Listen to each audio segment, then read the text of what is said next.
তো আমরা গেছিলাম হচ্ছে একটা কাজে। তো কাজ থেকে ফেরার পথে দেখি যে প্রচুর পরিমাণে মেঘ করেছে এবং ঝোড়ো হাওয়াও ছাড়ছে। তো তাই ভাবলাম যে তোমাদের সঙ্গে শেয়ারই করা যাক। তো এখানে কিন্তু আমরা অনেকজনই ছিলাম, যেমন এই বাইকটা ছিল হচ্ছে আমার ছোট মামা, ছোট ভাই আর আমি। আর তারপরে স্কুটিতে ছিল হচ্ছে আমার ছোট মামি আর আমার মা। আর তার পরের বাইকে ছিল হচ্ছে আমার বড় মামা, বনু এবং মামি। আর একটা সাইকেলে ছিল হচ্ছে আমার ভাই। ব্যাস সবাই মিলে গল্প করতে করতে করতে করতে যাচ্ছি। আর আমার এত ভালো লাগছে কিন্তু বলে বোঝাতে পারবো না।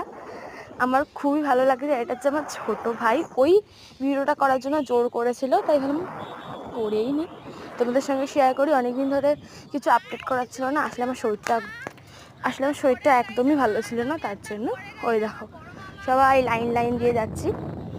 আর তোমরা অনেকেই বলবে যে তুমি কাকে লুজার বললে, তো ওটা হচ্ছে আমার বড় ভাইকে আমি লুজার বলেছি কারণ ও মানে মামা যখন বাইকটা চালাচ্ছে ও বলছে তোদের আগে আমি পৌঁছে যাব।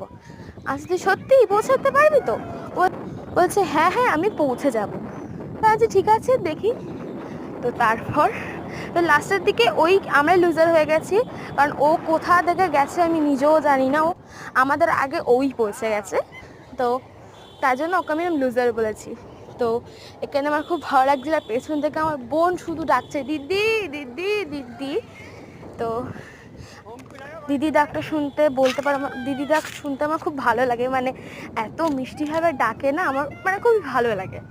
তো ও আমাকে টাটা করছে পেছন দিক থেকে, আমি ওকে একটু টাটা করে দিলাম, বেশ ভালো লাগছিলো।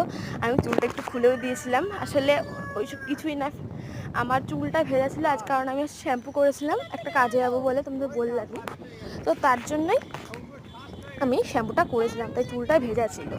তো ভিডিওটা ভালো লাগলে লাইক করো, কমেন্ট করো, শেয়ার করো, বেশি করে সাবস্ক্রাইব করো। অনেকেই ভিডিও দেখো কিন্তু লাইক করো না, শেয়ার করো না, সাবস্ক্রাইব করো না। তো টাটা, বাই।